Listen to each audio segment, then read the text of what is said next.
Thank you, first of all, thank you so much for coming out. For those of you who've never been here before, or who don't know a lot more about the space, this is Bluestockings Bookstore. We are a fair trade cafe, bookstore, and activist center that is collectively owned and volunteer run. Basically everyone you see who works here does not work here for pay. They work here because they think that this is a wonderful community space.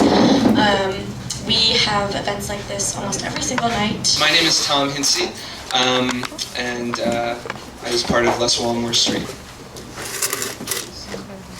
My name's Jen Waller, same here, and also both Tom and I have done a lot of legal work with Occupy Wall Street, activist legal work, and are now coordinating legal work with Occupy Sandy, so struggle goes on. What's up, everybody? I'm Jamel Mims. I'm a multimedia artist, hip-hop scholar, and a freedom fighter. And I'll be here talking to you folks about ongoing litigation and the challenge ahead around the battle on Stop and Frisk.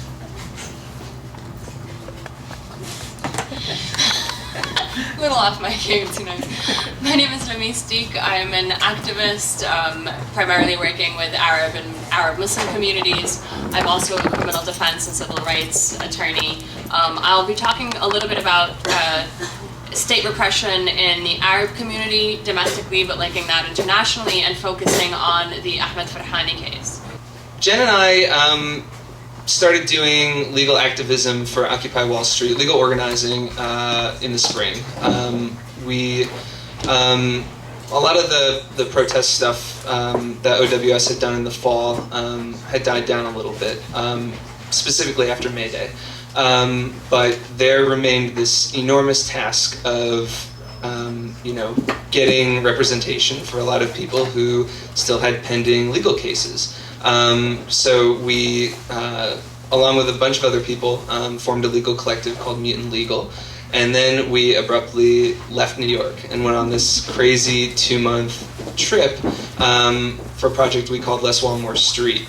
The purpose of the trip was to travel around the country and give street legal trainings to activists and various community groups all over the country, but also to have a conversation, and part of that conversation we'll be having tonight, about how to build solidarity and power between activists, young activists, often white privileged activists, communities of color and historically oppressed communities, and then older activists. And this is a very big project, and part of the conversation that we wanted to have centered specifically around the issues of state repression and policing. And that was a lot of the stuff that we were dealing with in the spring, and we knew that all across the country people were, because of the Occupy protests, starting to come into this new realization about the way that the police functioned as a mechanism of social control, and about larger systems within the apparatus of the state that functioned solely to control populations. And so we wanted to travel around and hear a lot of stories from other areas in the country, and that was the impetus of our project. Sometimes we met with various community groups, but everywhere we went we definitely met with people that either were currently or had been involved with the local Occupy movement there. Because, the reason that we wanted to do the project came out of watching so many of our friends here in New York with Occupy Wall Street becoming politicized around the issue of police, and coming to Zuccotti Park last fall with an impression that police were their friends, police were there to give them directions when they were lost walking down the street, police were there to keep them safe, and then kind of having that naive impression shattered over and over again by suffering abuse from the police, getting arrested for no reason, and watching other people suffer police abuse. So the project was kind of like, okay, great, now you get that, so maybe now realize that there are a lot of communities where that's an everyday experience, and it's not even because people are in the streets protesting, it's because people are walking around the corner to get a soda. we thought it'd be interesting to see if a similar realization was happening with folks involved with Occupy in other cities, and to try to like kind of push that realization forward into action.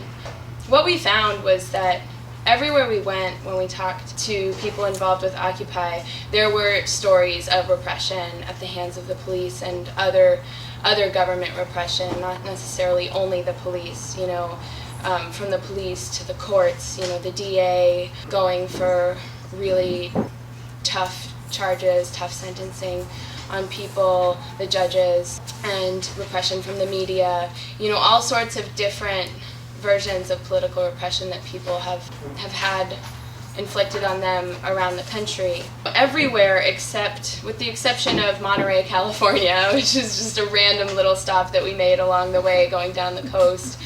But every other place where there was an Occupy movement, you know, folks talked about being shocked by the amount of police repression and state repression. It varied from place to place. Some places it was just arrests. Some places it was really intense surveillance, entrapment cases, you know, targeted cases against individuals, undercovers inside the organizations and stuff like that. And then also everywhere we went, we asked people, so what was your impression of the police before Occupy? What is your police department like? What is its reputation? And everywhere we went without fail, there was someone, at least one person, who said, oh, you haven't heard about our police department? They're notorious. I mean, they're under investigation by the Department of Justice, or there's an internal investigation going on, or they get so much bad press, five officers got fired last year for blah, blah, blah. You know, and so the consistency in every town and city was that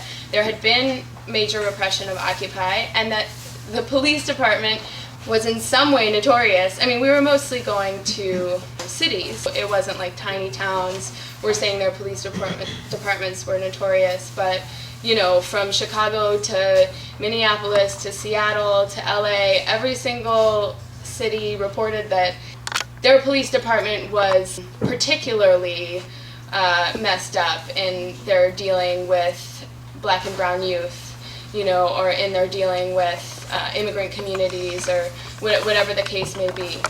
And that was very instructive for us, because it's not just your police department, you know, it's every major city in the United States. And also everywhere we asked about the question of the importance of protesting the police. Is it important? Should we do it? And, you know, got varied answers everywhere we went and different perspectives.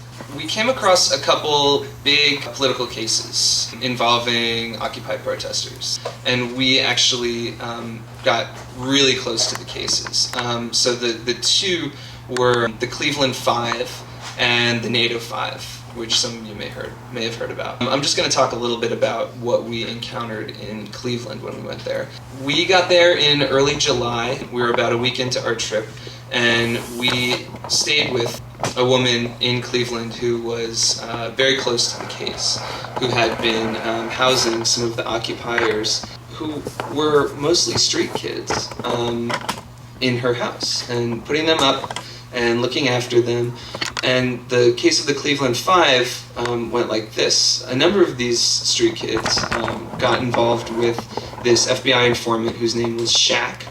Their involvement with him started in October of 2011, so right as the Occupy boom was sort of like blossoming. He offered them food and drugs and alcohol and money and jobs and all of these things that these kids didn't have. In addition to being poor and most of them homeless, they also had pretty serious emotional problems, some of them, and like other mental health concerns. Over the course of their relationship with Shaq, which lasted until May 1st when they were arrested, he planted some basically ideas in them and coerced them into this plot to plant a bomb at the base of a bridge in Cleveland on May Day and to detonate it. And that's what they did, and they were arrested for that. It wasn't a real bomb. Did you say that? No. It's a fake bomb. Yeah, they didn't. A bomb did not explode. But yeah. And then the NATO Five, or another 5 young men, in Chicago. They weren't all from Chicago. They had come to Chicago for the NATO convergence there, and were targeted by 2 undercovers who, were among the protesters, got arrested with the protesters, went out drinking with the protesters, and were one of them. Just confusing. The important things about it is that, it was the Chicago police, it wasn't the FBI, it was the Chicago police building this case against these guys, doing entrapment type things like planting evidence. And then also they used state terrorism statute that was implemented after September 11th and hasn't been used before in other cases. And so that's something that we're seeing. That's also has overlap with Ahmed Farhani's case, which Lamis is going to talk about. We're seeing these state terrorism statutes being used for the first time just recently to kind of justify their existence and justify the funding that's going into them, and local police departments building these cases against people who are very vulnerable, who the police departments may be familiar with for other reasons, and then kind of offering these cases to the FBI, and the FBI is kind of like, no thanks, which is what happened in the NATO 5 case and also in Ahmed's case. Tom's going to talk about some other smaller cases. Yeah, I mean, those were 2 of the sort of big political activist cases that we came across this summer. But it's also important to note, like Jen was saying, how we were hearing from people that our police are the worst, they're under investigation, all this. It's also like that with big, high-profile political cases against activists in other cities that we might not necessarily hear about in New York because we're sort of in this vacuum near the center of the universe. But out there's a lot of other stuff happening too. We began our trip by giving some legal trainings at the Earth First Rendezvous in Western Pennsylvania. All sorts of really crazy stories there about FBI entrapment of environmental activists. And that's something definitely to think about because there's a lot of buzz around, this movement for climate justice. Well, there were a lot of environmental activists who were really committed to exposing climate change and other environmental destruction and devastation in the 90s and the early 2000s, and some of them are sitting in jail right now. So that's something we really need to think seriously about. As we went along, we stayed in Minneapolis. We stayed with a couple. One of them was a grand jury resistor from the Midwest, part of 24 activists who were subpoenaed in 2010 because of Palestinian solidarity work. They've all successfully resisted the grand jury by not talking, and none of them have been indicted yet. So they were like, that was a really great stop for us. But also while we were there, we heard about these Occupy Homes Minnesota folks who are doing great eviction defense work by preventing sheriff's department people from entering and evicting houses for subprime mortgages and other really crazy scams that the banks were pulling on people. And some of those folks were being charged for rioting, for preventing the sheriffs from entering a house and evicting. So stories like that. When we were on the West Coast, the day that we left Portland, we did a training there for a bunch of homeless occupiers in front of Portland City Hall. The day we left was the day that a number of activists' homes were raided in Portland and also in Tacoma. FBI subpoenas were given, and the raids were actually really violent. The people's doors were smashed in by police dressed in combat fatigues, and they threw smoke grenades in their houses and kicked them out while they went through and tore apart their entire lives. So that happened there too. And then when we were in Austin, we heard this crazy story about a group of activists who had blockaded the ports. It was a solidarity action with the big port blockade that happened in Oakland last fall. And those activists had, for their solidarity action, blocked an access road to a port and used this contraption called the Sleeping Dragon and locked their arms in PVC pipes together. There's an article at the back that we have where we did a bigger write-up about this. It's a really interesting case. But so for that, they were facing 2 years in jail. And they were being charged with, what was it? Criminal manufacture of a criminal device, which is a law in Texas that had been used to criminalize the X-rated movie Deep Throat. They were trying to criminalize the movie projector so that people, instead of making the movie illegal, it's illegal to use a projector. So anyway, all of these different places, there are all of these really sometimes wacky and sometimes really heartbreaking stories of state repression coming down on activists. But also in a lot of places we heard, like the grand jury resistors in Minneapolis, the stories of resistance that are really what we carried with us. So that's just a little bit about our trip. I think we'd love to turn it over to Jamel and Lamis now and just hear about some of their work.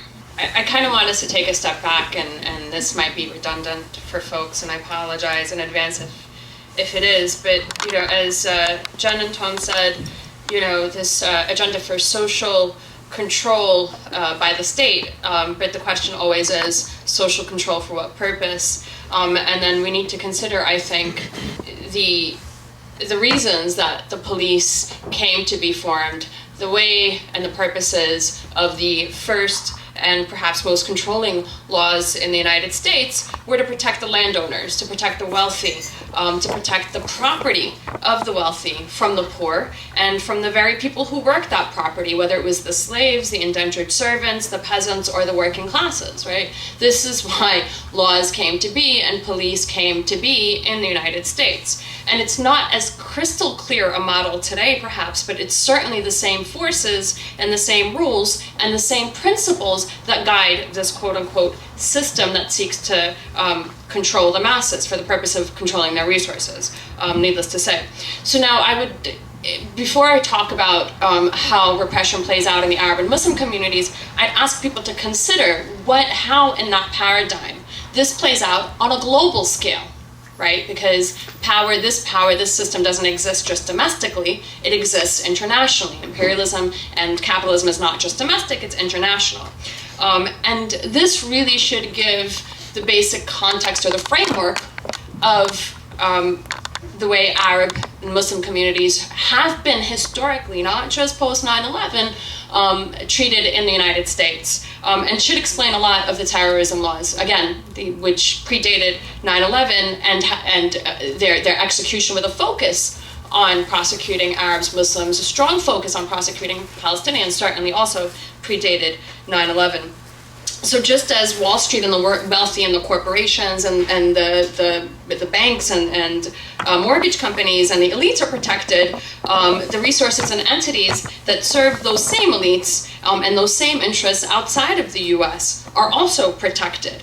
And so the forces that resist those who represent these interests of these elites, those forces that resist are then criminalized. They're criminalized internationally, and any association with them is criminalized domestically. Thus, all of these accusations of people being terrorists, the ability to have drone strikes against American citizens who happen to be born to people we decide are terrorists. So it's the same model, right? Maybe a slight change of the rhetoric, a slight change of the language, but it's still the same model under which we're now more visibly able to see repression against Occupy Wall Street. So dating and taking it back, and I'm going to get to Farhadi, but I think that contextualizing it is important, especially if we're asking people, which is I think what we're asking to do, is we're asking people to link these movements, to link all of these struggles and see where they come from.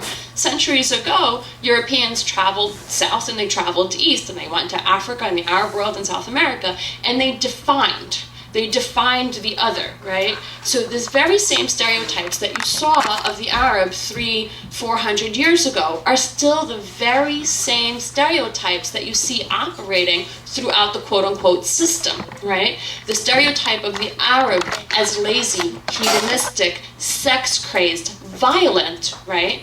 You saw in, people laugh at me for saying this, you saw in Bugs Bunny cartoons growing up, right? It's the same dynamic, that the same language, ideas, and concepts that are monopolized upon in justifying pre- and post 9/11 terrorism laws, in justifying pre- and post 9/11 repression of Arab, Muslim, and Palestinian communities, in justifying war, and certainly in justifying the increased repression that we're seeing against communities. And that's all tied to our interest, turning to specifically focus on Palestine as just one of many places where there is a very strong interest in controlling the resources and therefore the people, right? Because social control is so that you can dispossess the people of those resources and control the resources. This is the point of colonialism and imperialism, right? When combined with the other being the non-European, the non-white person, you have another element, which is the racial element, which dehumanizes and makes it a lot easier to justify this repression. But looking at Palestine, in particular, Palestine has certainly been one of the strongest colonial holds of the West. Initially the British, and then 40s, 50s, 60s on, really the U.S. government. For several reasons, right? Whether it was trade routes, militarily strategic, a plethora of reasons. And so you also saw this mimicked in domestic policy. So what you had was always not just an implementation of capitalist policies domestically, but an implementation of imperialist and foreign policies also domestically. So it was no coincidence that as movements in support of Palestinian liberation increased internationally and domestically, there were executive orders to repress these movements. Nixon directing the FBI to imprison and deport Palestinian activists and those organizing against Palestinian issues.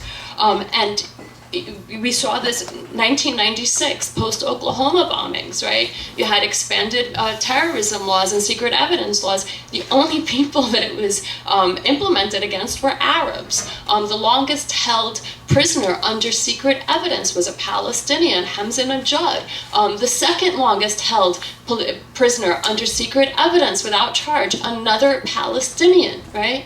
1996 was also around the time of the Oslo Accords, shortly after the Oslo Accords. There was always a correlation in maintaining the colonial stronghold in Palestine via the relationship with the Israeli government, contrary to the interests of the American people. Post 9/11, you saw this increase on a massive scale. And when, as an organizer and an attorney in the Arab community, we thought we had reached our climax in 2006, in terms of repression, there was a massive increase in 2008, which almost doubled specifically against Arab and Palestinian communities by end of 2009, 2010, and continued to escalate. And what we saw was happening was this massive response, and we have people who are related to the folks or involved with the folks who were targeted in Chicago, and the primary target right now is unquestionably a Palestinian activist who had a great impact and ability to increase solidarity with the Palestinian movement on a really profound and I would even say historic level in Chicago, and he is the primary target of the raids that we saw, the anti-war raids. He was the main target and continues, and even though there hasn't been an indictment, that's not to say that all of those people are in massive amounts of danger, but going back, we saw the same thing happening in New York. And as most people here know, the AP leaks revealed that there had been in place a secret demographics unit, right, called the secret unit in the NYPD, organized in collaboration with the CIA and the Israeli government, right, modeled on the Israeli government's mapping of Palestinians in the West Bank, right? And so as this was revealed around this, well, before this was so we also learned that there were, I think, approximately 11,000 detectives working in the secret unit, amassing incredible amounts of money to continue doing this work that was illegal, unmonitored, no checks, no balances, that most people didn't know about. And, you know, I'm sorry, well, I'll get to that in a second. And from this unit, we saw a few operations, specifically a lot of the attempts to build into these entrapment cases, a lot of attempts to identify, find, and when they failed, to create a threat that justified their existence. But beyond that, it's not just simply their existence as this unit that receives money from DHS and receives money from the government, but justifies their existence so as to proliferate a message of fear right? To divide people, to justify the policies that have essentially allowed for a full repression of dissent of any sort, right? And so we're seeing that the terrorism laws being used against the Occupy protesters, against many other people. So having infiltrated communities, Arab and Muslim communities, on, really, I do want to say, and I feel justified in saying, new levels, because the technology has allowed a whole other level of surveillance and infiltration that didn't exist at the time of the COINTEL program, the counterintelligence programs. There just wasn't the ability to have infiltrated. So we saw that houses, places of worship, community centers, schools, we're talking about kindergartners, first grade, second grade, homes, mosques, anything that you can think of, grocery stores, mapped out, surveilled with 4 levels of surveillance, right? Informant, secondary, undercover, and technology on many of these, right? And then this strange mapping trying to identify who does what and what their connections are to each other, and then if they have any connections outside.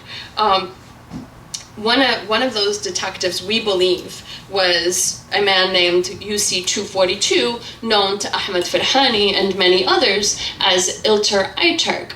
Now, Ilter Ayturk, if it wasn't so sad and devastating what he has done to so many people, it would be an almost comical story, but very symbolic of how ridiculous and how desperate certainly the NYPD, Bloomberg, Vance, Ray Kelly have been to justify what they were doing and what they would later do to the Occupy Wall Street. So Ilter Ayturk spent many years infiltrating many groups in New York, New Jersey, we believe, Pennsylvania, student groups, Turkish groups, Palestinian groups, Arab groups, mosques, right? He had several cases, he came up with several ideas to entrap people. One of them was a Turkish man, who he started initiating a conversation with about bombs and whether he had ever learned how to make bombs.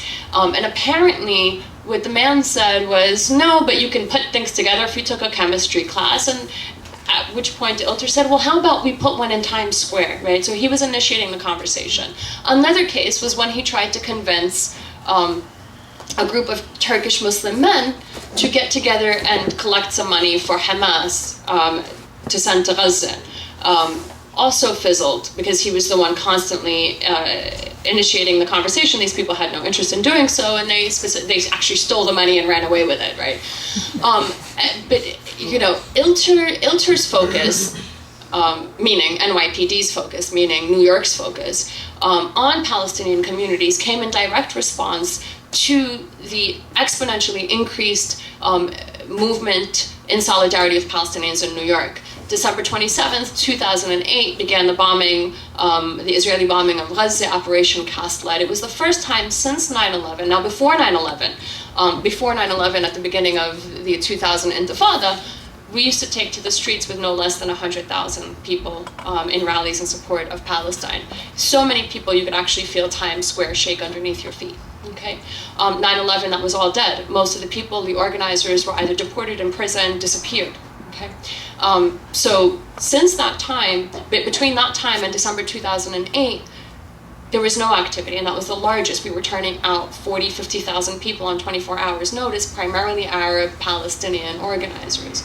Pissed off a lot of people, certainly considering Bloomberg's desire to stay in office, certainly considering Ray Kelly's political motivations. And so there was, aside from the Farhani case, there were several other cases. The Michael Williams case, for example, that was focusing on repressing Palestinian organizing very overtly. There was no question. So Ilter began to focus on the Palestinian issue.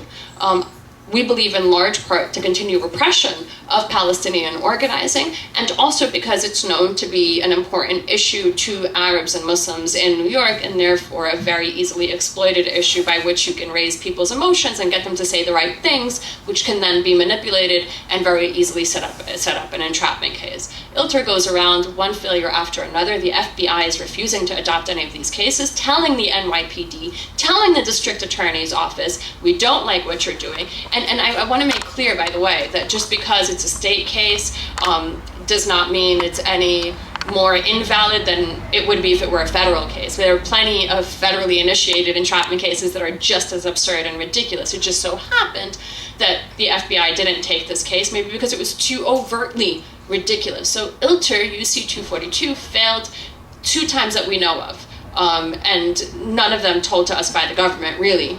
We had to find this out on our own. In comes Ahmed Farhani. Ahmed Farhani is the son of a woman, I don't know if she wants to be identified, who's here tonight, whose family had escaped from Algeria after the revolution from, ironically enough, Islamist groups, secular, taught French, so on and so forth. So they sought asylum, came to the US. Typical lifestyle. Unfortunately, Ahmed had mental health issues for a long time, such that from the time that he was either 15 or 17, Ahmed Farhani was being picked up by the NYPD from his home, transported to Bellevue or Elmhurst, where he was institutionalized and treated for mental health issues, sometimes for weeks at a time. He was also given mental health treatment and therapies while he was imprisoned previously, also by the NYPD and the Department of Corrections. Through his contacts and his ability to increase his credibility in various communities, am I going on too long? No. Okay, so, ILTR was able to establish himself as a credible member of various circles who are, left-leaning or radical or pro-Palestinian, and he happened to have, in passing, accidentally met Ahmed Farhani briefly through somebody else, saw him, must have, in our opinion, must have researched who he is, understood how frail and fragile he is, seen this as an opportunity to redeem himself for the past flops that he's had in these cases, then convinced that mutual friend to set up a meeting, at which point the relationship began. And after many months, we believe a lot longer than the government claims, he spent all of that time playing with Ahmed's head, convincing him that he was going to have all of these grand schemes for Ahmed to go make a quick buck, for Ahmed to, gain fame and notoriety and so on and so forth. And Ahmed kind of went along. Long story short, entrapment, Vance, Bloomberg call the media. There's a press release. We've got our first state terrorism claim at the very moment where Ahmed Farhani thought he was going to buy some weapons that he was going to flip to make some money, possibly, right? Doing only what ILTR had asked him constantly to do, right? Add to this man who has mental health issues, hard time keeping a job, of which the NYPD was aware, right? Who has petty criminal history of theft, trying to make a quick buck, right, is now offered weapons that are worth dozens of thousands of dollars for anywhere between $50 and $100, right? And all he had to do was, as ILTR said, say the right words, right? Those words that were needed to get the terrorist conviction. And there you have the perfect entrapment case, not perfect enough for the FBI to take it, and now he's facing umpteen amount of times. The Ahmed Farhani case really demonstrates, looking at the history of ILTR, UC 242, looking at how vulnerable and easily manipulated Ahmed was. A boy who's been being institutionalized since he was a child, right?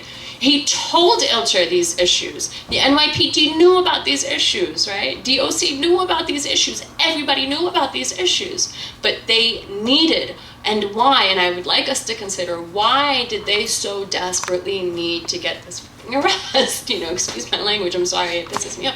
Why did they need this arrest, right? What are the political implications? What are the financial implications? What is the message that's being sent? And entrapment cases are very important, right? there has to be a threat to justify a lot of these policies, both the domestic and the foreign, right? The financial and the social. And so I would ask that people really, pay some attention to the Farhani case. It also talks about all of the ills of not just the NYPD, but everybody else that supported and kind of fabricated, condoned, and collaborated with this secret illegal unit, right? The district attorney's office, the mayor. I mean, nobody's really asking these questions. So we would ask you to do that. And you can also check out justiceforahmed.org.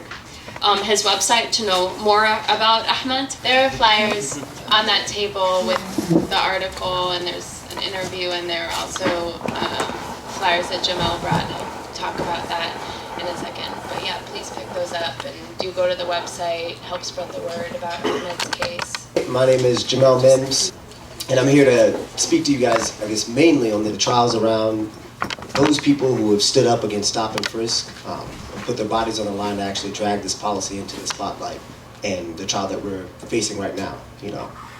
Today I just, in fact, got off of the witness stand, where I'm facing up to a year in prison for non-violently protesting the Stop and Frisk policy at the 103rd precinct, which is a precinct in Jamaica, Queens that's notorious for the 2006 murder of Sean Bell.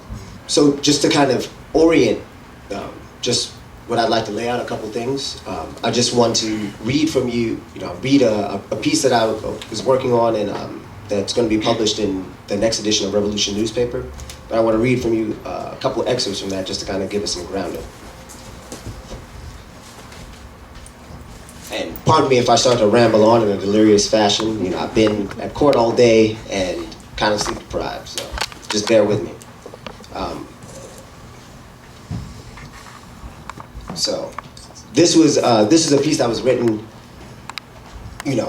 just kind of in the middle of last week, during this rather Orwellian trial, during, right kind of in the midst of, the hurricane and everything that was going on with that. So for the last several days, I've been watching the largest metropolitan area in the wealthiest country in the world being brought to a standstill by the most crippling natural disaster that the country has seen in decades. Do it like that. Much is revealed, however, of the priorities of this country by what they pour their resources into getting running quick. While the city focuses its attention on recovery from the damage of the storm of the century, the tempest of mass incarceration and its path of destruction goes swirling on, tossing about and disintegrating the lives of thousands of people across the city and the country. Schools are shut down, but the New York Stock Exchange is up and running. Residents of the Lower East Side in Manhattan, who live steadfastly about a paycheck away from absolute disaster, are now without power and basic necessities. Yet the financial district at the southern tip of Manhattan has been open for business. The subways and the railroads are flooded and aren't operating, but the courts and the political railroads remain flooded with people and continue operating on the fast track. So on October 31st, I traveled through the gridlock traffic in 2 boroughs to appear in Queens. I'm currently on trial facing up to 1 year of jail time for non-violently protesting the NYPD's Stop and Frisk policy at the 103rd precinct in Jamaica, Queens. This was part of a series of citywide actions called for by Cornel West and Carl Dix, which has ignited resistance around the policy and helped to bring about a climate a year later where the policy is at the forefront of every news headline and editorial. Despite the storm, the line at the Queens County Criminal Courthouse wrapped around the block, and I overheard stories of people without power, water, or transportation who somehow made it to that line in the morning to deal with the cases the state has against them. Many of them had their cases delayed substantially, 6 weeks out into December. But when our attorneys met with the judge, it was made quite clear that not only is our trial scheduled to continue with great haste, but that the judge is also considering the relatively unprecedented step of a revoir dire of one of the jurors, who he felt, in one juror in particular, was no longer unbiased. As during the original jury questionnaire, she expressed her opposition to the Stop and Frisk policy and has presumably become more vocal as the facts have come to light. This comes on top of the DA twice escalating the charges, first adding an additional count of obstruction of government administration, and then again by charging us both as individual agents and as principals, and as acting in concert. So adding a second implication of accessorial liability, which means that if myself or any of my 12 co-defendants are found guilty, there's an accessorial liability, and that implicates all of our guilt. So, at times like these, we're wrapped up in, coming right out of the frenzy of elections, coming right out of, this, extreme natural disaster that was compounded by a social disaster, where thousands of people across the city are left without basic necessities. And it's no coincidence that that same very population of folks who are left high and dry are the same ones that get, stopped and frisked, harassed, and brutalized in the thousands by police in the city. And so, what's this phenomena that we're looking at? Why in the heat of all of this is stop and frisk? Why in the heat of all of this, is our prosecution a priority, for the city's administration and for this system? And to that, I closed it a little too early. There's one other last paragraph I wanted to read for you guys.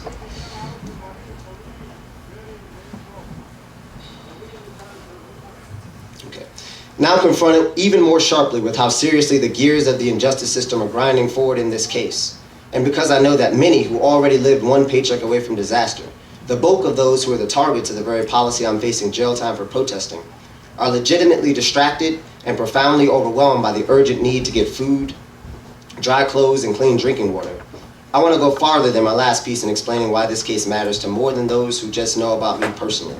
In the midst of these catastrophes, both natural and unnatural, our prosecution still remains a priority.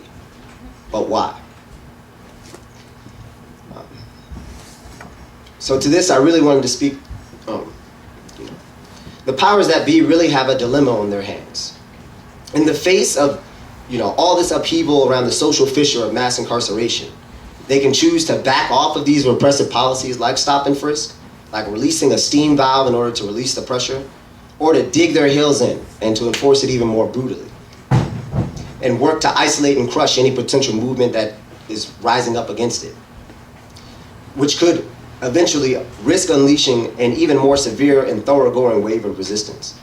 So in light of this, it comes as no surprise that just as stop and frisk is objectively becoming a controversial flashpoint in society, we're facing an unprecedented wave of repression. Authorities doubling down on their support of the policy and continuing to wantonly harass and murder Black and Latino youth around the country. Reynaldo Cuevas, who was murdered in the Bronx, guys like Jose Polanco, who was in Queens. This was a National Guardsman who was also killed by a case of, essentially, murderous vehicular road rage by an NYPD officer. And in fact, every 40 hours, another youth of color's life is stolen by law enforcement in this country. You're talking about a city where the NYPD have made 685,000 reported stops, and in fact have stopped and frisked more Black men than there are Black men in the city.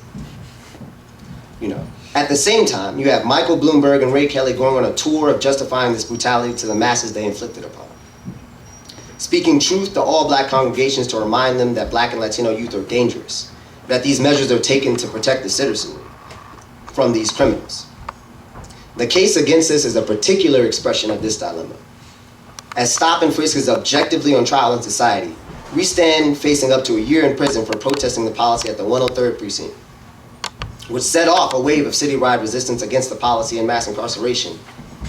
Yet the almost Orwellian refrain from the judge and prosecution has been stop and frisk is not on trial here. So tell me, how could this be about anything else? It bears repeating. The stakes for this trial are high for the movement and for society.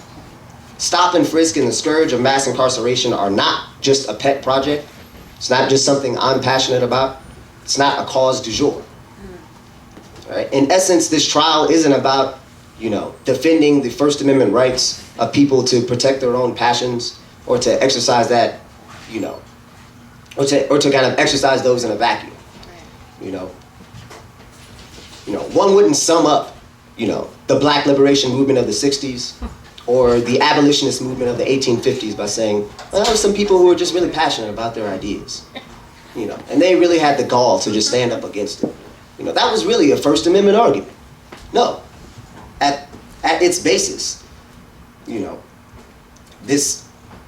freedom fighters against the old Jim Crow and those who conducted the freedom rides and sit-ins acted not just out of passion, but out of moral imperative to challenge a policy as a way of bringing an end to an entire system of state-sanctioned racial oppression.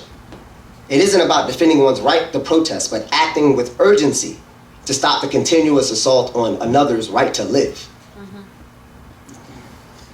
So now we face a situation that's drastically worse than slavery, drastically worse than the old Jim Crow that the freedom fighters of this 1960s fought against.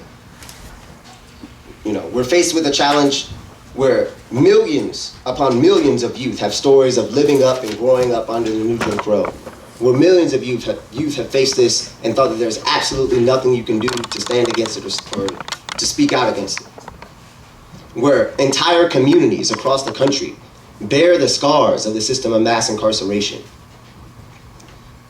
whose effects are tantamount to a slow genocide. So yeah, the police and the courts, they'll trample over our First Amendment rights. Absolutely. They break their own damn rules all the time. Right? But precisely, but they trample over our First Amendment rights precisely because we spoke up and fomented resistance to a conscious policy that concentrates the leading edge of the new Jim Crow. They very obviously want to send a message. That message is, if you start speaking out against this, we'll shut you up. And so, the challenge for us that's presented in this kind of nodal point against, the fight against Stop and Frisk is, will we let them carry that message on? Our orientation, and again, this analogy towards the old Jim Crow, it's not hot gas. This is, our analysis is framed on this idea that this system has learned a whole lot from, the uprisings of blacks and Latinos and youth in the 60s and what people went through during that period, and how that was actually, not only a beacon of hope to people around the world, but how that, how that section of people, contained the seeds of this system's undoing. And this was a very salient and very real lesson that people learned, that the system learned. You have the kind of summing up of the 60s by guys like Nixon, who you referred to, right? The problem is the blacks. We just need to figure out how to do something about it without saying that outright. And so you have the war on drugs. You have massive drugs invading the communities of color. You have the criminalization of the youth. You have the equation of civil rights activists and people who are standing up with criminals. This is all part of the politics of a counterinsurgency before any insurgency. So yes, they make money off of this. You're absolutely right. This is they make money off of prisoners. They make money off of garnering resources. But fundamentally, the reason that they're using tools like Stop and Frisk as a method of social control is because of this deep-seated fear that this section of people, whom they have no future for, let's be very clear, this system has no future for that section of people, can no longer continue to profitably exploit them under this system of capitalism, imperialism, where it's much cheaper to go move your jobs to India, Bangladesh, Sichuan, China, where you can exploit people much more brutally. It has no future for that section of people. And so its answer is terrible schools, terrible schools, no future, no healthcare, and mass incarceration, with Stop and Frisk as a leading edge of that. And so when we went out, a year ago on this campaign of nonviolent civil disobedience to drag this issue into the light, it was very much about, setting people, by having people confront the humanity in people and these 2.4 million people who are warehoused across the nation and the thousands and thousands of people who get pulled in by this pipeline program of Stop and Frisk. And it's about opening a door into a conversation in the national discourse around the system of mass incarceration altogether. And so the challenge that we're faced with right now through these legal battles, and in particular, the battle around those who put their bodies on the line to stop this policy, is the lesson that they want to give. They want to make their lesson: if you stand up against this, we'll shut you up. And they're right. If we lose, and there isn't a huge fight made around this, then, my personal liberty and the liberty of my co-defendants aside, it would be a huge blow and actually a huge setback to the movement against stop and frisk and mass incarceration. But within that, there is a silver lining. Within that lies the potential to win. And if we win, and pull many, many more people into this fight, thousands and thousands of more people into this fight, to a point where they see it not just as this is an extension, or I'm going to support someone that's passionate, but this is my fight too, then that actually puts this movement on a whole other trajectory where we can end this horror once and for all. So that's the challenge that we're actually faced with. That's what we're faced with. What we've been faced with this week, and that's what collectively we're faced with tonight. Is what lesson are we going to let them, what verdict is this going to give for the hopes of those thousands and thousands of masses who thought that there's nothing you could do about this, who see this as a long string on an endless night of horrors? What verdict are we going to let happen?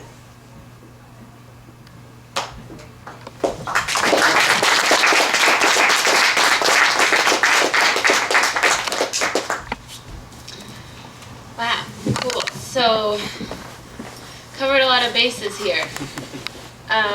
We wanted to open it up to informal conversation. If folks have questions, is that good right now? Yeah. Yeah. Well, I was just going to say, maybe I thought this was awesome. Thank you guys again for coming. This was the conversation that we've wanted to have for a really long time about repression, state repression affecting all of us in different ways. For Occupy Wall Street activists, it's about, many of whom are white, middle or formerly middle class, about their consciousness being raised to this for the first time. And that's a real thing, and that's part of this conversation. And so, that is a struggle for economic and social justice, right? But, very often, the movement pays lip service to this thing of social justice and talks more about the economic side of things, corporate personhood. And we want to talk about, through the lens of state repression, how we can start to work together and build our struggle outwards and start to work with people across these lines, across these really, really tough struggles. And one of the things that is sort of informing the conversation tonight, which we can't ignore, is the Sandy recovery efforts and how activists all across the city who care about a lot of different things have left their piece aside and started to do Sandy recovery work, like Jamel was talking about, in the shadow of your trial. Seeing people who were without power line wrapped around the corner to go to court. That's a very real thing. So, how does this, and we, before Sandy happened, this was a conversation that we wanted to have, but now it's more urgent because in those communities, oppressed people are going to be more oppressed after this. People in NYCHA housing, people in the Rockaways, people in Coney Island, and at the same time, there's this recovery effort that's going on, which a lot of white Occupy activists are involved in, but also a lot of folks who are not very political, who are outside of that, and we need to learn lessons from Common Ground, which was, helped with the New Orleans recovery effort, where once the state didn't need them anymore, then the repression came. And also, as far as entrapment goes, Brandon Darby, who many of you may know about, was involved in Common Ground and then entrapped 2 young white anarchists in Austin and sent them both to prison for more than 5 years. So these are very real issues, and I just wanted to put that out there. It was kind of long, but just, you know, maybe that could inform the way that the conversation moves. Questions? Comments? Did you want to? Yeah, I had a question. I had a question which just before you gave that introduction there. Tonight was one of the most powerful expressions of the hypocrisy of our institutions that I've heard in a very long time. Given this, given the state of affairs, what role do you see for the human rights movement in bringing about greater awareness of especially economic inequalities in our society?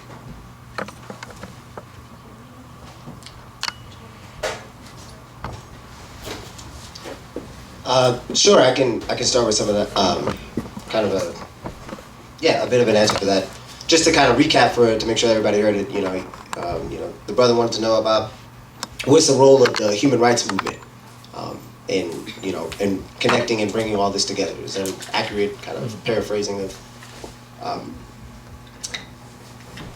And mainly, what I would say to that, and for the human rights movement or for anyone, the kind of it would be a similar thing for anyone who's coming into this from an understanding of one particular vein or strain of oppression, whether it's on the ground of human rights, whether it's on the ground of patriarchy, and this thing of actually, the Sandy recovery is a good thing, is actually a good thing to focus on.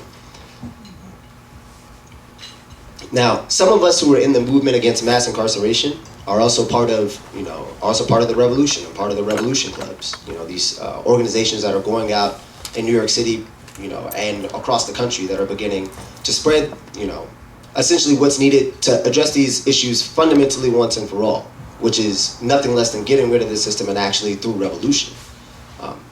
In the Revolution Club and in the revolution, there's a saying called "Fight the power and transform the people for revolution." And as far as what people need to do on this front, I thought the example that you brought up, the example that you brought up with Hurricane Sandy, this is a very clear example of an instance where people need to be standing up and fighting the power, where people are, completely denied their basic rights in a situation like this, and it's the same section of people that's historically and continually oppressed.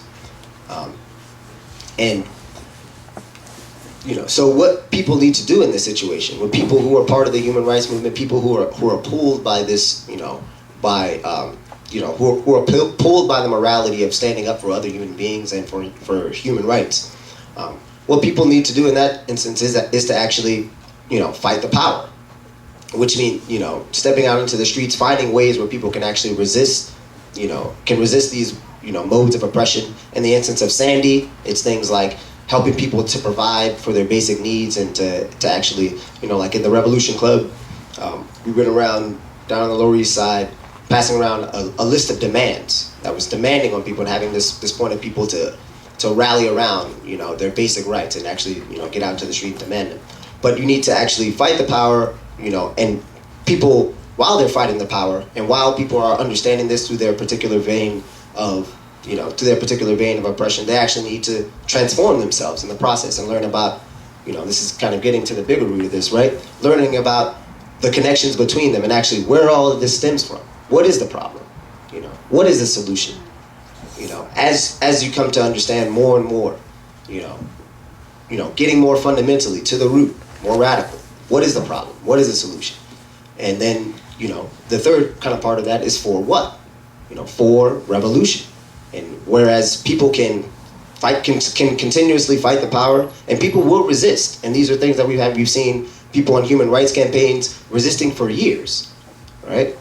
And whereas some of those, and in some of those instances, people start to grasp a partial understanding of where all these problems stem from and where the solution might result from. But if you're not transforming yourself for actual revolution, that is for actually getting rid of the system once and for all, and fighting the power as a way to do that, then you'll continuously be locked into it. So that's, that's kind of a distillation of, what people in this period, right now, what people need to be doing, and what people, no matter what's their particular vein of kind of understanding or their particular vein of their, schematic of oppression, whatever kind of lens they see that through, they need to kind of first see that, fight the power, transform themselves in the process, gaining a larger and deeper understanding of what the problem and the solution is. But then for what? For actual revolution, which is, fundamentally what people need to actually address, all of these ills that we're talking about, whether you're talking about the repression and targeting of Black and Latino youths, whether you're talking about the arrest and entrapment of Muslim Americans. This is all the result of a system that has no future for the youth. It has no future for, these populations of people that, it kind of used to be able to, at a whim, just exploit.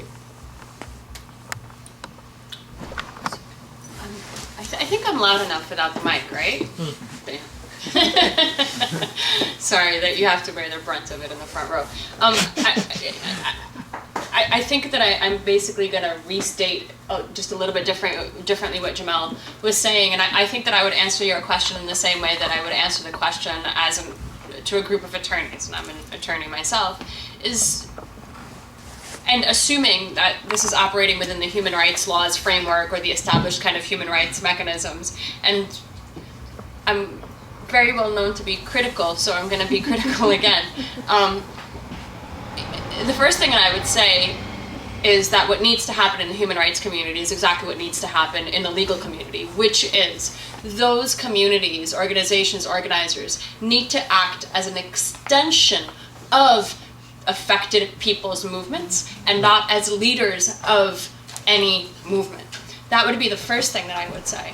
The second thing I would say is to deconstruct and understand the framework of the human rights world and the human rights laws themselves and their limitations. If you're talking domestically, certainly those limitations, judicially, legally, legislatively, in the way that they've been implemented, have limitations that allow the prosecution of Jamel, that allow the entrapment of Ahmed Farhani. Internationally, they certainly have implications and applications that protect the interests of the mighty, right? The very people who created the international laws, right? Which are, to this day, the powers in place, Europe, US, so on and so forth.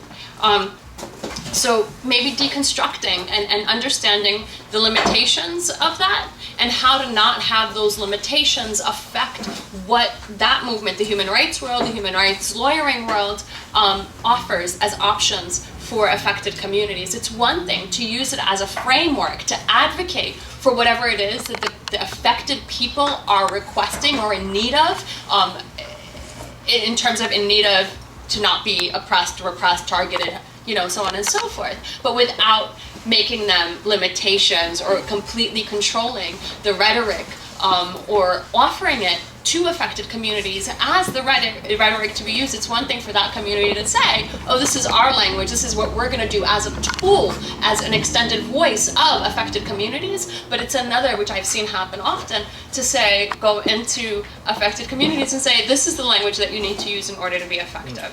And that happens oftentimes, and it's not necessarily a conscious thing, but this is why I would ask that there is kind of, like Jamel said, a little more elaborate, is a deconstruction of, how is the human rights framework also in fact harmful sometimes, right?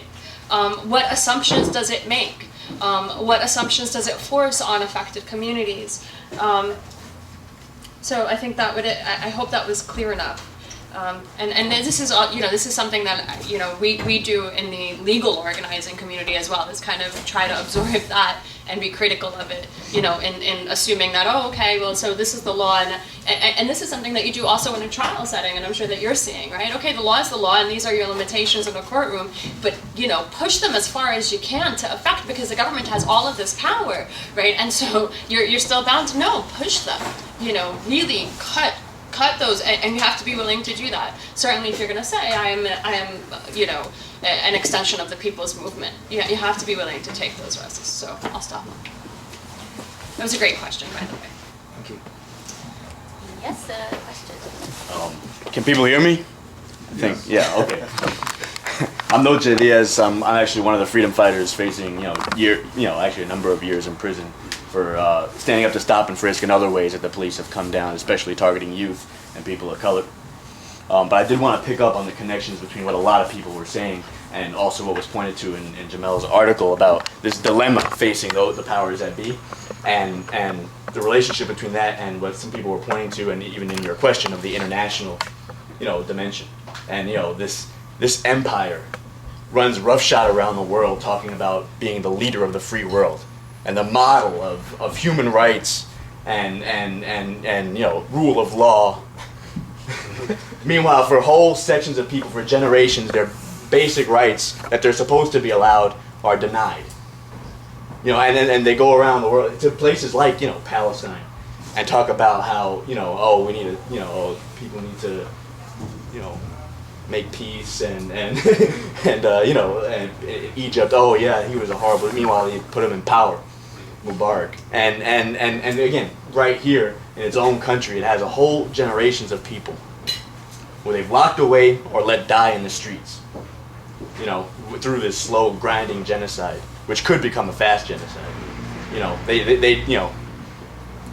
make no mistake. If this system were to face another crisis, you look at Sandy. They left people to die. They left people to die. Let's not forget Hurricane Katrina and all that. And if this system's face real crisis, especially with what's running up against all over the world, that could really escalate. And that's a huge fault line. And this is also a problem they faced in the 60s, where they were trying to run around the world talking about democracy and we're, stopping the communists from taking over here and there. Meanwhile, they're hanging black people off of trees. And if that were to explode in this country, and people all over the world were to look at the struggle of people here against that, generations who have been criminalized, cast off, and we're really warehoused like human waste in the prisons. That could be explosive, even if you just had thousands of people today saying no more. And that's part of the thing of the example of people who especially hammering at this contradiction of on the one hand, leader of the free world, homeland of freedom and democracy, and on the other hand, the brutal reality of the lives of generations of people who've been denied basic rights. First, slavery, Jim Crow, and now the new Jim Crow. If that were to bust open internationally, imagine what could really break open. In terms of people even lifting their sights above. Well, let's drive out Mubarak and have a democratic system like in the U.S. Get fucking real. I really appreciate all the exposure of the particular things and really that this Palestinian issue is really explosive. And I did want to say something about the elections because you were making me think about, you talked about 2008. I remember because I used to do, now I do a lot of things around the city, but I used to be based out of Harlem. And I remember leading a march of people down 125th Street saying, from Harlem to Gaza, we are all Palestinians. And after the election of Obama, all of a sudden it's more complicated. People who used to identify with people, in Palestine, in the Gaza Strip, who were being bombed, who were being wiped out. Now, it's more complicated because we have a black president, and just, this genocide, maybe it's a little more complicated because, no. And really, they can supply Israel with fucking nuclear weapons, but they can't supply gas and electricity for people on the Lower East Side. There you go. I'll just say one last thing. Because I'm a revolutionary too, and I'll just paraphrase Bob Avakian, who says, "If you can't run things any better than this, get the fuck off our planet."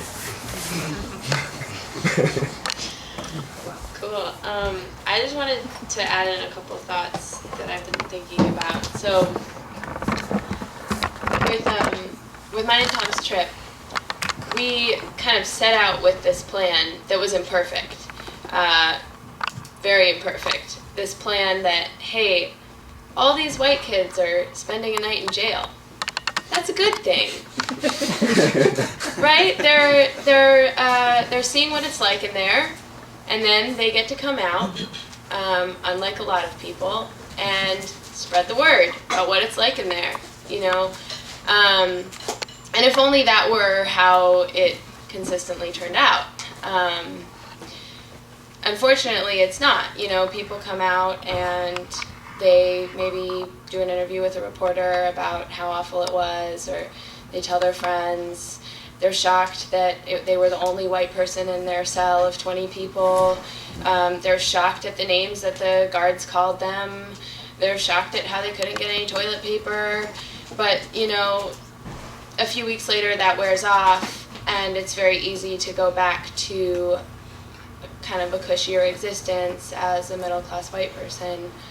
And I think that that's very intentional on the part of the city governments. You know, I mean, New York City wanted to momentarily arrest all those kids that were making that big ruckus, but they don't really want them to have like long-term consequences, because they want us to be able to go back to, you know, some form of middle-class white life and not worry about all that anymore.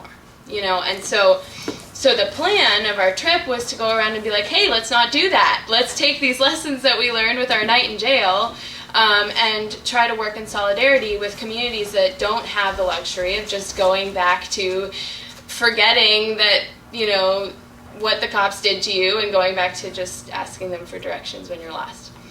And I mean, you know, there are people all around the country that have taken that up, that, you know, that have had their eyes opened by their experiences with Occupy, and are now trying to do that solidarity work. But there are many more people that have kind of forgotten what that night in jail was like, or, you know, not forgotten, but aren't doing anything with that information or with that experience. So I kind of just wanted to raise the question of, you know, how can we build that solidarity? How can we encourage people who do have the option of just kind of going back to a easier existence, to get them to not just do that so easily, and to you know, continue with what they felt so passionately about in March, when Occupy Wall Street had a you know, anti-police brutality march that was like very powerful, that showed a lot of solidarity with different families that have been affected by police brutality. You know, it was an attempt. It wasn't perfect, but it was an attempt at that.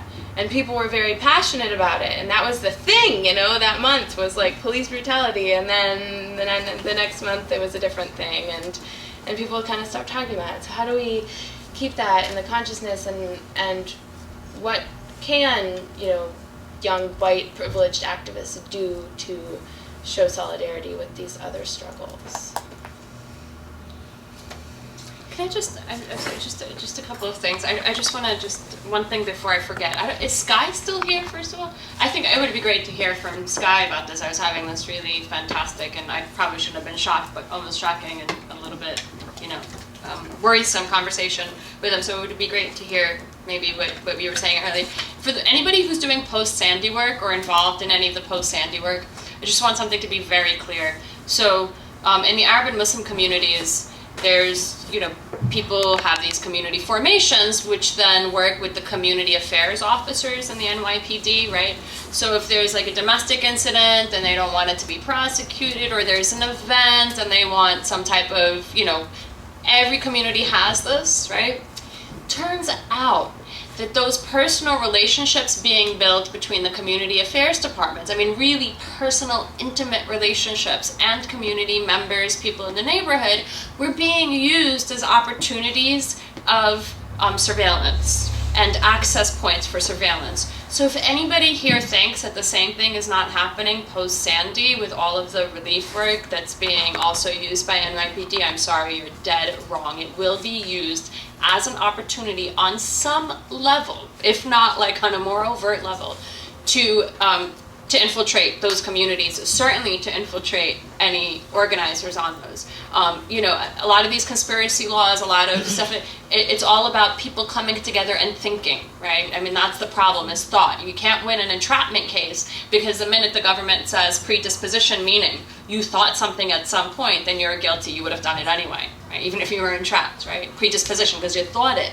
So I just want people to be conscious of that. The only thing that I would add to the really critical question that Jen posed, I don't have the answer because I'm not middle class or white. But you know, one thing that I really appreciate, and this might be a little bit of an old school model in organizing it, but I'm really grateful that I enjoyed it, was this concept of just making me so damn uncomfortable, and kind of really eradicating the concept of the self and the ego. And the way that we came to liken it when we then went on to do our youth trainings is to kind of melt, you know, imagine the human and this ego, id, comfort, privilege as this metal block that you then melt by the reality, and you kind of melt away and reshape.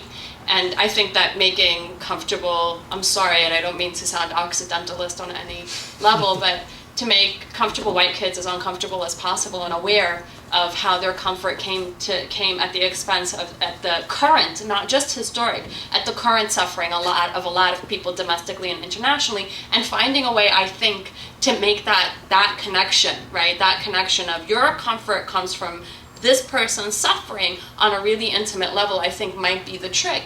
And as Sky was saying earlier, I mean, you can't do work if you don't have a political program that has a long-term vision, that has a global vision, that includes everybody. I mean, so, you know, even in, I don't like identity politics. I think it's a tool of getting somewhere. But even in, for example, the Black community, there's the new Jim Crow movement. In the Arab and Muslim community, there's the anti-surveillance movement. We're still not so, and that's amongst people of color. So there's also the race. You know, there's a lot of work happening to dividing communities on racial lines aside from the existing class line separation. And you know, if we can find ways, even people of color communities or affected communities to collaborate and then also participate in this kind of confrontation or internal confrontation of privileged people who want to be in the movement or speak on behalf of the movement.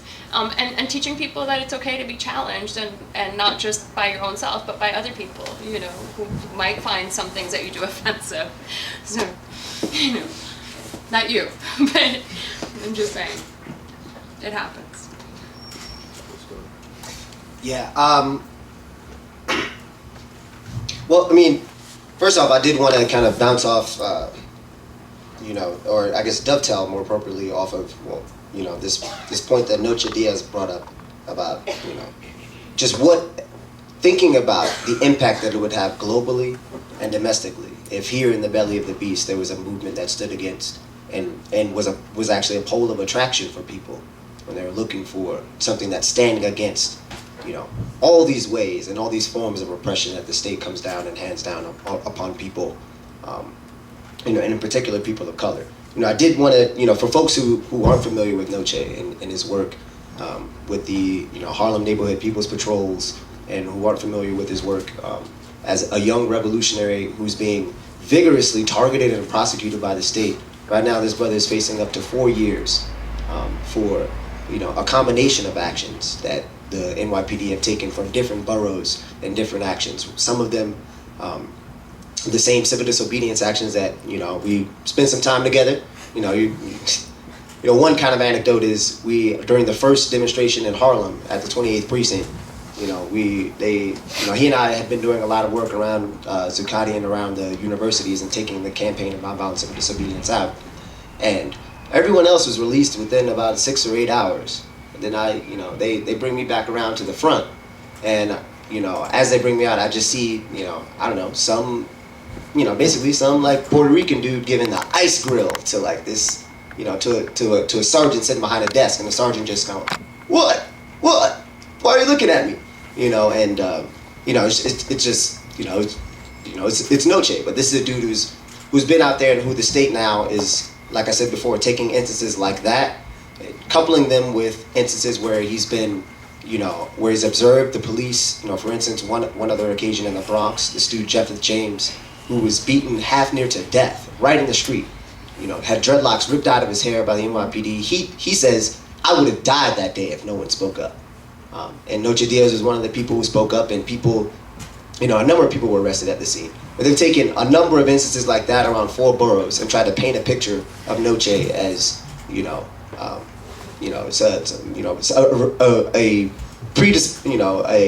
repeat offender. And so, this is the thing again. It points very, very deeply, like, to a very real, they're powerful, but they're not all powerful. To a real strategic weakness that they have, and a true fear that they have of what, actually the seeds of their own undoing that lie right within, the people, right on this fault line contradiction of, going around the world lambasting about being the homeland of freedom and democracy, but, brutally repressing and historically brutally repressing, oppressed nationalities right here in the country. But just this thing of looking at the impact that people coming forward to stand against this has. And again, the lesson of the 60s is, I'll just share, one anecdote around Occupy with this that I think speaks some light to it. But this was a huge dynamic in the 60s where waves of people came forward, and were waves of people who were, in the middle strata, were waves of white Americans who had never experienced segregation or oppression, or had experienced segregation, but didn't think it was all that bad, started to find out about the horrors of this and were confronted with it in a way where their humanity was put on the line if they continued to choose to ignore it.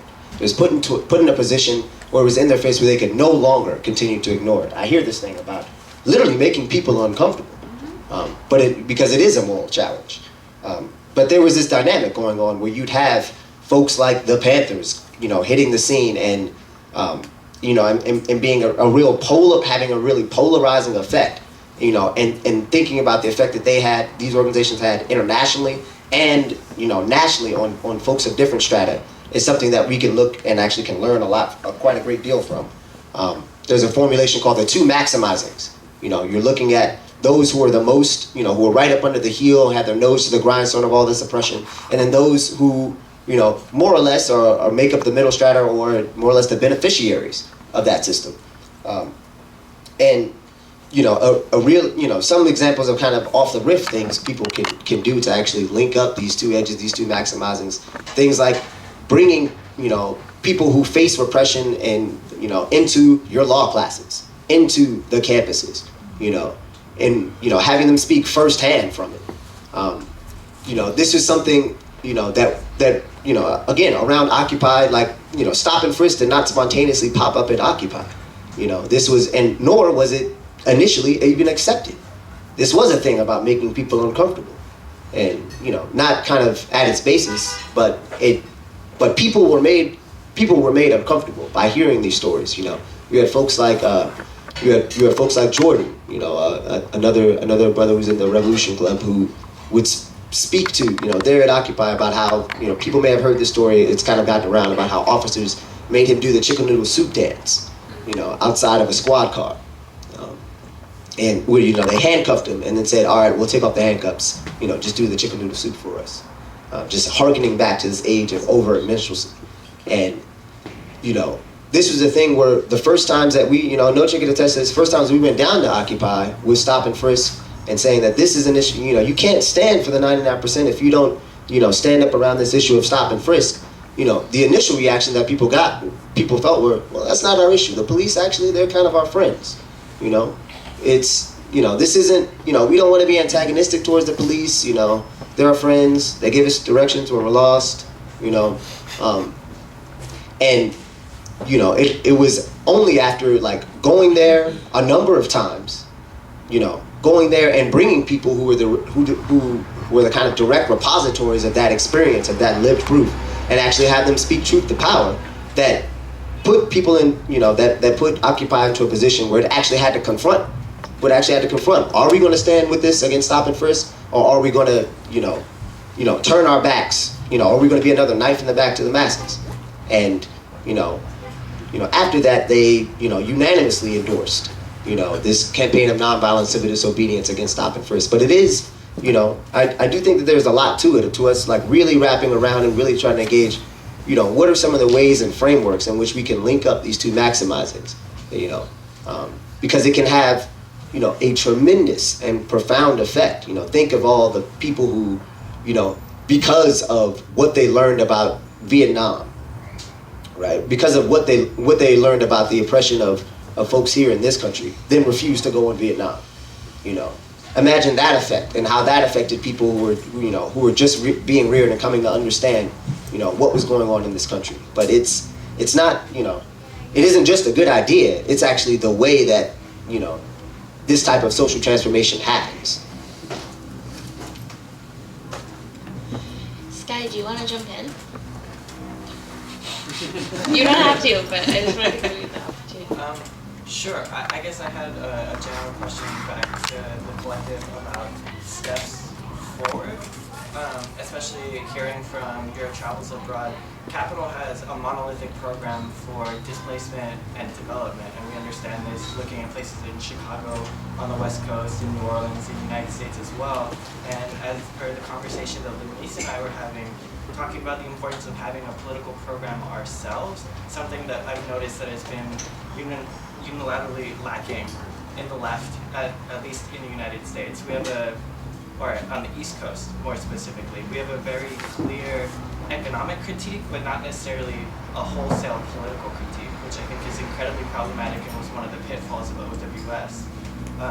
What I would bring up is the difficulty and the diversity of different potential programs that we have on the left, and how do we overcome those particular differences, because through Sandy and through Zuccotti Park and Occupy, there were these single moments, these particular moments that acted as the catalyst that we utilized to create a massive non-violent resistance movement. But when we started talking about the specific politics, we saw these immense fractures. And this has been a tendency of the left for as long as I've been affiliated, for as long as I've been studying particular histories from the 60s, the same. How best do we overcome these when, I'll use the two brothers that spoke earlier. The RCP presents an incredibly problematic perspective to a lot of folks who've been organizing on the left. There are a number of people who would be off-put by ending a fantastic partial presentation that I think from you as well, with a quote from Bob Bacon. So how do we overcome these differences and identify not just like particular catalysts, but organizing over those differences? And I don't know if you encountered or had these sort of strategic conversations while traveling abroad. I'm sure y'all, as long as you've been repping an RCP flag, have come across folks who find it like problematic and there's some sort of resistance to it. So I guess just like a general question. Good question. Can I say something? Yeah. Well, I think it's an interesting moment that we're thinking about this, because internationally there is something happening. Specifically, there's something happening tomorrow. It may or may not be a general strike in Europe. So, that. So there. I said that in a weird way. There is a general strike in Europe tomorrow. It's unclear whether it's going to be like Europe or whether it's going to be like countries that are crippled by austerity measures: Portugal, Greece, Spain, France, and Germany. France and Germany are not crippled by austerity, but there are a lot of solidarity actions and strikes planned. So it's an interesting moment to look at the left and try and find these points of unity. And I don't know if it can be a comprehensive program, but I think there are certain points of unity. And I think debt is one of them right now. I think debt is a huge global point where a lot of us can get together and say, yes, austerity measures are, killing our communities, they're killing our societies, they've destroyed our unions, we're so in debt that they're destroying our livelihoods completely. That is part of the economic critique of Occupy. And for people who don't know, there's something called the Rolling Jubilee, which is a new Occupy thing. November 15th is sort of the big rollout of the Rolling Jubilee, and it's a program to buy debt, and you can buy debt at pennies to the dollar. And the Rolling Jubilee is basically a mutual aid program to buy medical debt initially. Random people's medical debt. It's impossible to tell whose debt you're buying until after you buy it. But so far they've raised about over $100,000 to purchase debt. And they're going to be able to purchase upwards of $1 million of debt and then abolish it. It's unclear how much they're going to be able to buy, but So debt is this thing, and austerity is this thing that I think the left is uniting around. But I think in this country specifically, it's mass incarceration, and it's it's oppression of people of color in a lot of ways that the left really needs to wrap its head around as another thing, because our prisons are so much more overcrowded than in other countries in Europe. That's not an issue for the left there as much as it is here. I'm going to let other people talk. Yeah, I mean, I think that social control is another one of those issues, like wider than mass incarceration. Like, that is a specific problem in this country, but then in other countries, social control is still very much one of those issues. It's just doesn't manifest so much in the prison population. That's all I have to add to that. I can't I can't touch that question these days. You can. My name is Travis Morales. I'm also down with Revolution, and I'm honored to be working with Jamel and Noche and the Stop Mass Incarceration Network. Just to clarify a few things. One thing, Noche is facing 4+ years. The trial that's going on right now is the first of 8 trials over the next few months of the people who put their bodies on the line to stop and frisk. Noche has, I believe, 4 trials. Am I correct? 4 trials, 5 arrests. 4 trials, 5 arrests, 11 charges. Yeah. This is serious shit, okay?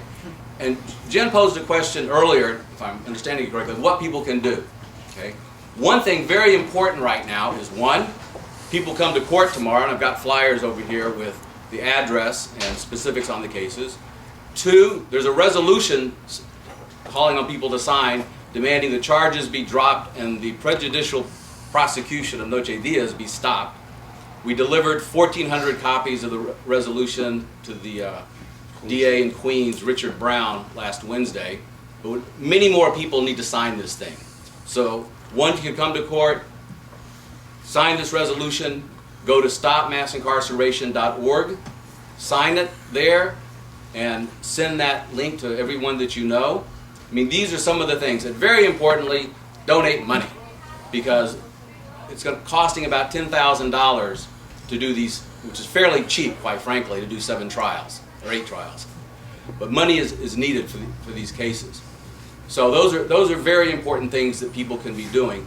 And one thing I did want to raise is looking at the effect that this movement has had. Because look, in August and September, just to give you an example, we raised $6,000 and distributed 20,000 whistles in Brownsville, Harlem, the Bronx, where the youth have been blowing the whistle on Stop and Frisk.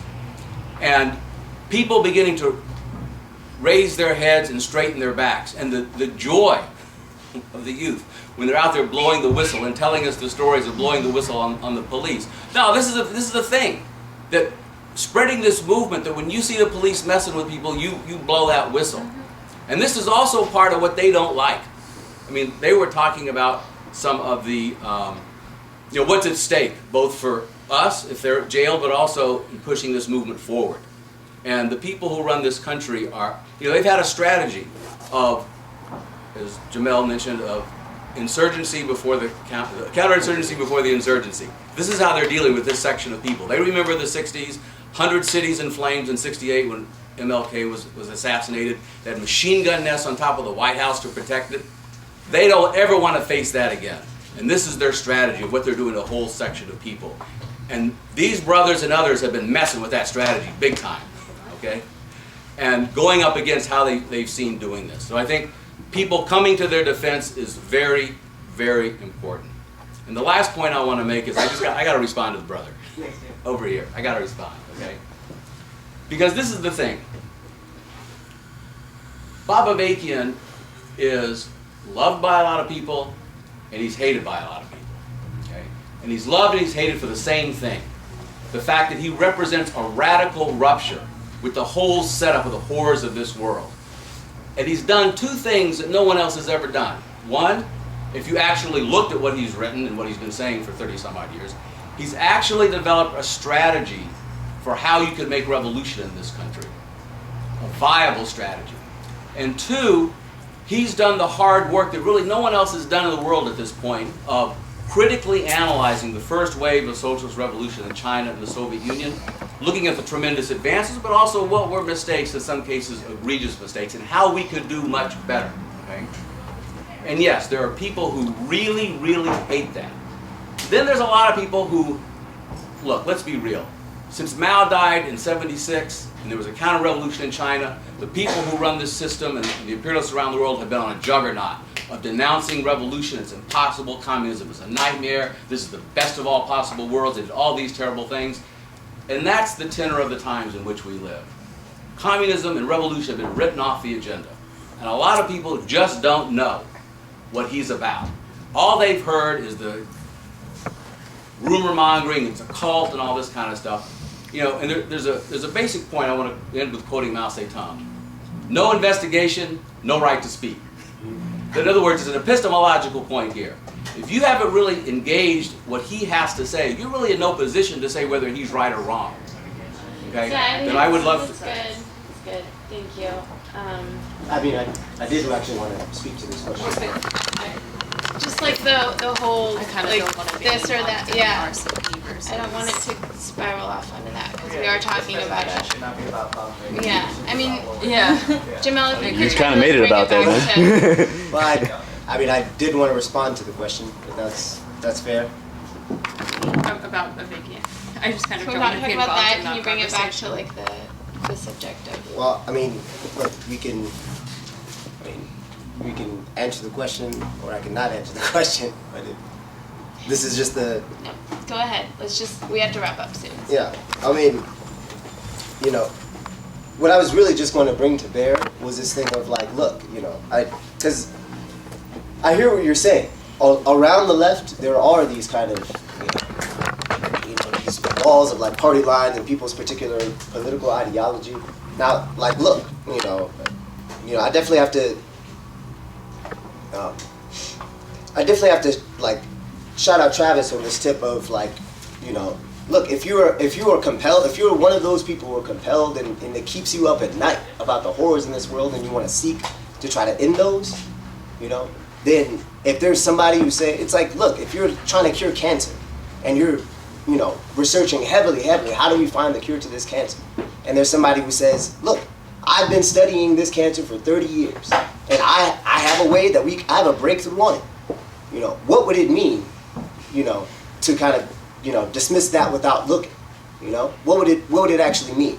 You know, and, you know, I did want to bring up an example of this with, you know, the organization that Travis mentioned, the Stop Mass Incarceration Network.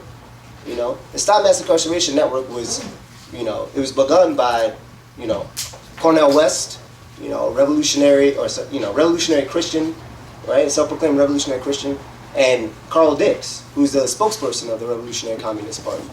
And, you know, but look, man, one dude is a militant atheist, and the other is a guy who's self-proclaimed has prophetic visions. But their line of unity is where? You know, do they you know, sit about, you know, figuring out, you know, or is it a prerequisite that Cornel West abandons his belief in God to be able to, you know, to be able to work? No. The line of unity is around fighting the power. And that's where this comes in with Stop Mass, with, you know, or that's how it kind of is illustrated through the organization of the Stop Mass Incarceration Network. And actually this whole dynamic that kind of Cornel and Carl really elucidate, you know, and that look, like we can, and we should actually, this should be an open and lively debate. I don't get this thing of like, no, I don't want to have a discussion about this. Like it's quite relevant to a conversation of getting over this great hump. Is you're going to want to talk about people that have studied that, absolutely, you know, and you know, but the line of unity is like, look, there are these horrible injustices in the world that we need to fight actually right now, and we actually need to fight the power right now. For people to take up blow the whistle, everybody didn't have to be in, you know, not everybody in the Stop and Mass Incarceration Network, not everybody that took the whistles. In fact, most of the people who did those activities or engaged in that were not, or had not heard of Baba Begin, you know? But the line of unity is around fighting the power, right? And as people start to fight the power, them deepening their understanding of what the problem and the solution is, you know? And so, you know, I just really wanted to illustrate that, like, look, people, we actually should be able to talk about, you know, where to go from here. That has everything to do with whether or not we'll get there, you know? But that the line of unity in this time, you know, of what we're looking at is to actually, you know, is to form a line of unity around fighting the power, you know, and we can continue to, that's actually a very good thing, that people are raising questions and wondering, how do you go forward, what's the way forward? We can argue about, and we should actually argue and really get into what's the way forward, how do we get over that, and what are the programs that need to be in place. But from the jump, we know the horrors that exist in the world, and we actually need to work to stop those waves of repression, to stop, you know, these groups of people being beat down into a pulp where they can't lift their sights up and ever start to consider those questions. You kind of get what I'm saying? So, I mean, you know. Yes, Jerry. So I'd like to make a comment about what I've been hearing, because it seems to me that the panel tonight has presented sort of two aspects of the social struggle. One is, and I hope you don't mind me using this term, we have martyrs, people who are going to really suffer from fighting the social struggle, and this is going to continue. And then we have people who want to continue the struggle and are either fearful, don't know what to do, or need support. And both of these aspects of the social struggle, I think that can be supported, and the way we move forward is by a much, excuse me, deeper investigation on mutual aid. Because we have to be able to support the people who are going to suffer for the movement, and we have to be able to support the people who are going to stand up and be active. And so I think that as an economic and also a political way of doing this, I think mutual aid is the way to move forward. Thanks, Jared. I have a question. It's going to sound kind of silly, like a silly question at first, but I think it has some implications. Is it illegal for a police officer to arrest somebody, like, wrongfully? Is it actually illegal? Because if it is, don't you have standings to take them, the arresting officer, to court? And if it's not, that's just kind of scary, the fact that they can arrest you for a peaceful protest, or you can get arrested for a peaceful protest, but if they kidnap you and lock you in a cage, there's no ramifications for that, and it's completely legal. So I just don't know. I just really don't know. Is it illegal for an officer to arrest someone wrongfully? I don't know if anyone. And that's for anybody. I want to say one thing about it. And I know they do it. I know they do it all the time. I know that, but I just don't know if it's actually legal or not. We'll hand it to the lawyer in a second, but I was just gonna say that one of the things that Tom and I were doing on our trip was doing legal trainings for activists. And so it's not a silly question, it's a very common question that, you know, people just don't know exactly what the cops can do, and kind of like the answer that we would often give people, which is kind of a political answer, you know, because we're not lawyers, we're activists. So we were kind of going around trying to empower people in the same way to know their rights and know what the police can and can't do from the standpoint of an activist educating other activists about it. And like what we would kind of say is like, there's no such thing as the police can't do something. They do whatever they want. Right. They'll do it, you know, and then there's what do you do about it afterwards, you know, and so you can sue, you know, you can sue for wrongful arrest, and that's what, well, this is getting into what Lamis probably would say, maybe. No, and that's exactly what I would say, and it's not a silly question, because the answer is no and yes, because it's legal until somebody says it's not legal, and the only person that can say that is a judge. So it's legal until somebody sees a judge, whether it's you or the cop. So, you know, yeah, they can. And then if it's found to be an unlawful arrest, that colors the legality of your response. Were you acting lawfully in responding a certain way, for example, in yelling at the police when they, Right. you know, whatever it was? I mean, that might be all too complicated. I would stick with what Jen said, which is, yeah, they can do what they want, you know, so long as you're able to get out in 24 hours. If it's state, a few hours. If it's federal, God forbid, knock on wood, whatever you want to do, and you deal with it afterwards, right? And also there's the question of like what the political response is, not just the legal response, right? Mm-hmm. So, and other stuff that we were talking about in our trainings were like jail solidarity, stuff that you can do in jail with your fellow arrestees to keep people safe and try to get a positive resolution for everyone involved. And also even people you weren't arrested with, you know, building solidarity in the jail cell even with people you don't know. And then jail support, you know, what you're doing on the outside. Maybe you're just hanging out waiting for people to get out to give them food, or maybe you're having a protest outside when your friends are in jail. And court support and court solidarity, you know, and really like packing the court, like what these guys are doing right now with the Stop and Frisk trial, is trying to pack the court and have a real political response to stuff, and really using all of our resources to try to influence what happens, what the, you know, it does come down to what the judge says, which is, in my opinion, a really big problem with the system, you know, but there are things that we can do to empower us in that system. And then, like, you know, going back to the case of Ahmed Farhani, you know, like we look at that case, most of us would look at it and say, that is entrapment. This guy does not deserve to be in jail. This guy does not deserve to be tried as a terrorist, you know, and, but like, that's gonna come down to what the judge says, right? But, and what the, presumably if there's a trial, what the jury says. But, you know, beyond that, there are so many things that we can do, you know, because Ahmed right now is kind of a forgotten person.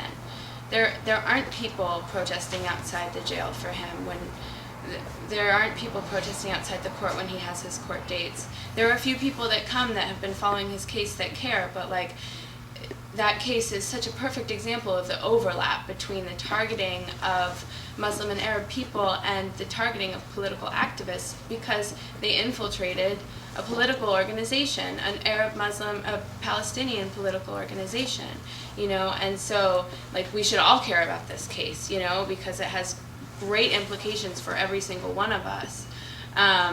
But, like, if we're not showing up at the court dates and we're not, you know, so it's so much about showing solidarity in that way, I think, and kind of taking the control a little bit out of the hands of just that one old white guy sitting in the court.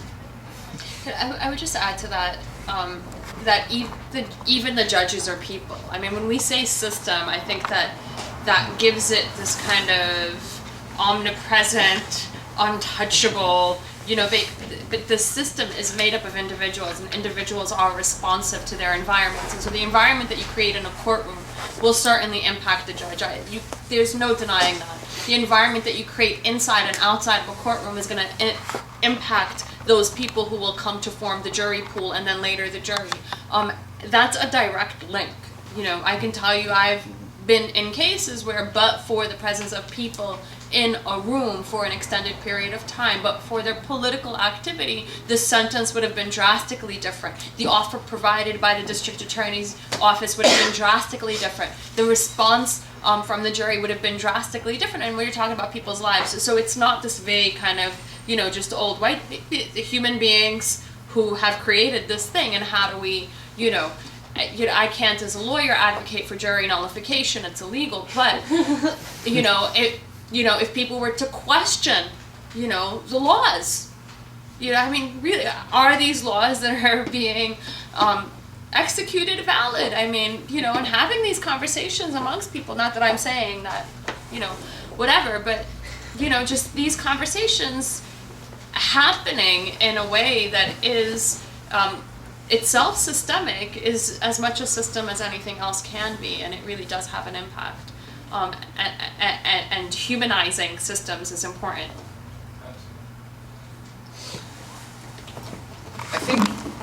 I think it's about time that we wrap up. But I think that point that you ended on, Lamis, is really important, and really it's what drew us together tonight, which is to talk about like our unity around issues of state repression, you know. And I think, you know, again, Sky, that question is so important of a political program, and I think that that debate should continue. I think it's something that, like, especially as we see the Sandy recovery stuff getting going and bringing a lot of people with very different political views into the same, you know, as political actors together, whether they know it or not, it's going to be a question. And another thing that is inevitable, I think, is the repression which will come. And that's something that needs to be part of that program and maybe can be influential in shaping it. I think that so much of what shapes our political beliefs now on the left is a reaction to the repression that we face, you know, and a lot of times we don't address it directly, but some of us do, you know, and I think, you know, that's what I've chosen to do. That's what our project was about this summer, and hopefully moving forward, we can have more of these conversations about, you know, what to do, basically, what comes next, not to, you know, anyway. So thank you all for coming. This was awesome. And again, there's lots of materials on that table on your way out. So thanks again, and thank you for Bluestockings. Yeah. Shout out to Sky for helping us put this on, and others. Thank you.